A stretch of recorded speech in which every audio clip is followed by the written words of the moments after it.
Concertation des groupes de femmes de la Montérégie qui va nous parler de leur travail, mais de cette campagne et de l'importance pour nous de revêtir des signes contre cette violence. Vous pouvez aussi trouver sur la table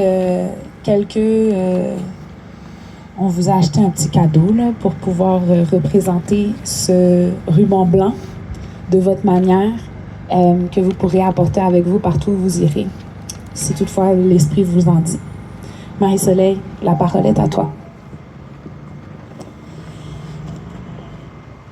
Bonjour, merci d'avoir pour cette invitation pour venir parler de la campagne qu'on a lancée le 25 novembre dernier.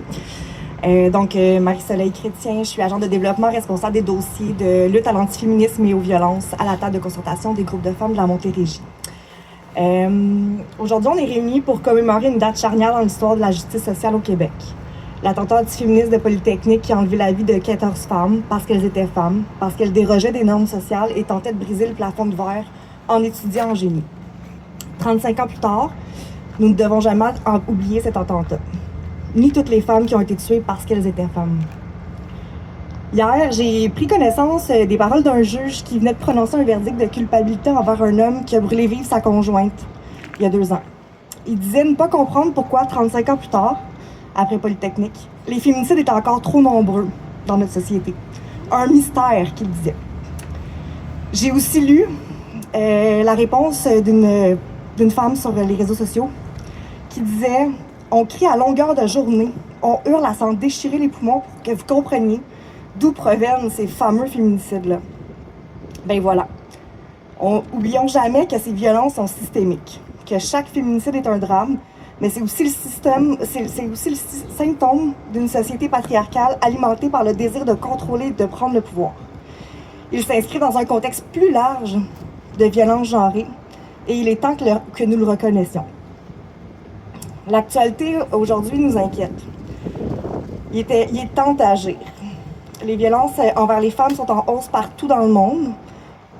On lutte au quotidien pour le droit des femmes, atteindre l'égalité, l'amélioration de nos conditions de vie à travers le monde, ici au Québec aussi. Mais on s'est rendu compte dernièrement qu'on devait aussi, encore aujourd'hui, lutter pour le droit de vivre. Le droit de vivre des femmes aujourd'hui et demain.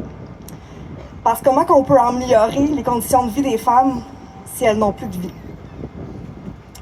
En date d'aujourd'hui, trop de féminicides ont été perpétrés au Québec.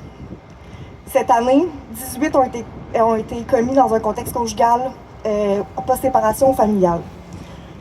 Le tiers de ces femmes ont été assassinées en Montérégie. C'est presque le double de la région la plus habitée qu'est Montréal, où on compte 5. Pourtant, notre région, c'est la mieux desservie en termes d'organisations qui interviennent auprès des hommes à comportement violent. Sans compter qu'on a été la première région à avoir un tribunal spécialisé en violence sexuelle et conjugale. Ça nous préoccupe de voir que malgré tous ces services qu'on a dans notre région, on est la région avec le plus de féminicides. Il est temps qu'on se questionne sur l'efficacité des programmes juridiques psychosociaux qui ont été mis en place dans l'urgence sans réellement consulter les personnes directement touchées, directement impliquées. Il est temps qu'on se rende compte que l'expertise des groupes de femmes est là et elle est réelle. Que ça fait des décennies qu'on travaille auprès des victimes, qu'on sait ce qu'il faut faire, qu'on sait comment changer les choses. Les féminicides, c'est plus un sujet qu'on veut débattre, c'est un sujet qu'on veut arrêter d'en vivre, en fait. Pour vous donner une meilleure idée par rapport à la Montérégie, la région que je représente, seulement un des féminicides ne s'est pas produit en contexte conjugal ou familial. 90% des auteurs des féminicides avaient des antécédents en violence conjugale. Et récents en plus, dans les 5 dernières années. 8 des 9 féminicides ont été perpétrés par arme blanche, et la cause du 9e n'est simplement pas encore connue. On a longtemps eu tendance à faire l'association entre armes à feu et féminicide, et que plusieurs de nos interventions ont été axées sur la présence des armes à feu en domicile. Mais aujourd'hui, il faut se le dire, les femmes ne sont même pas en sécurité dans leur propre demeure. En tant qu'organisme de défense collective de droit, nous voulons créer une campagne qui s'adresse à toute la population, à la société en général. Oui, les institutions, oui, les élus ont le pouvoir législatif, mais nous pensons fortement que la société a le pouvoir collectif de faire changer les choses. C'est pourquoi on a imaginé une campagne grand public. Donc la campagne La prochaine est encore en vie. C'est une campagne qui vise notamment à mettre en lumière aussi les impacts des féminicides sur les familles, les amis, les collègues de travail, qui sont trop souvent invisibilisés. C'est les impacts sur toute la société, en fait, qu'on veut mettre de l'avant. Parce que la minute après un féminicide, c'est toutes les femmes qui ont peur. Comme filles, comme travailleuses, comme mères, comme sœurs, comme collègues, comme femmes de cette société. Nous avons peur. Peur que la prochaine soit une proche, peur que la prochaine soit nous, parce que personne, devrions dire, aucune femme n'est à l'abri. Ces filles, ces femmes, c'est nous. Donc la campagne La prochaine est encore en vie a été développée par des groupes membres de la TCGFM, des centres de femmes, des CALAX, des maisons d'hébergement, mais aussi et surtout des proches de victimes de féminicide sur notre territoire. Donc c'est une campagne qui a été développée par et pour les victimes et leurs proches, parce que c'est important pour nous de comprendre que quels sont les impacts réels des féminicides. Leur implication dans tout le processus a été essentielle et primordiale parce que c'est avec elles qu'on peut développer une campagne, un mouvement qui, on l'espère, pourra faire bouger les choses.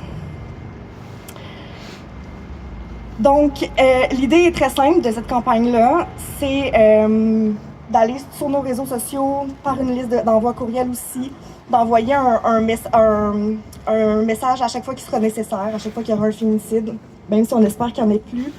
On n'est pas dupe, on est dans un système patriarcal, c'est systémique. Donc, on envoie un message, puis on invite toute la population, les institutions aussi, les groupes, les organismes, les personnes, les milieux de travail, partout, à simplement afficher un bout de tissu blanc en référence au ruban blanc, qui est le symbole international de lutte contre la violence faite aux femmes, pour 48 heures. Donc, devant votre maison, devant votre lieu de travail, au parc, ici, n'importe où vous le souhaitez. L'idée, c'est de créer ensemble un espèce de mouvement collectif pour renforcer la solidarité, mais faire savoir aussi à toutes les victimes et à leurs proches qu'elles ne sont pas seules. Il est plus que temps de faire reconnaître à toute la population notre indignation collective et créer un sentiment de sécurité aussi qui s'étend au-delà des frontières du domicile. Imaginez-vous être une proche de victime ou même une victime. Vous vous promenez dans votre quartier, votre village, allez au dépanneur, vous remarquez que votre voisin ou le commerce local a affiché clairement son soutien à la lutte contre les violences. Imaginez le sentiment que ça peut engendrer. Vous n'êtes pas seul. Parfois, il suffit d'un petit signe qui nous confirme qu'on n'est pas seul, qu'on est légitime pour faire le grand saut. Un petit signe, un petit geste qui peut faire toute la différence. Un petit geste qui peut faire en sorte que l'entourage agisse pour que la prochaine reste en vie. Donc, à partir de maintenant, on vous invite, toute la population, vous, ici présents, à devenir un catalyseur de changement. Une courroie de transmission en transmettant cette campagne-là. Parce que c'est grâce à vous, grâce à nous, comme collectivité, qu'on pourra faire changer les choses.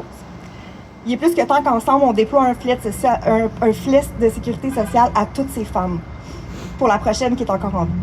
Merci. Merci beaucoup, Marie-Soleil. Une campagne très importante. Vous avez des collants sur la table en avant si vous voulez en porter, en mettre sur vos voitures. Puis vous avez aussi certains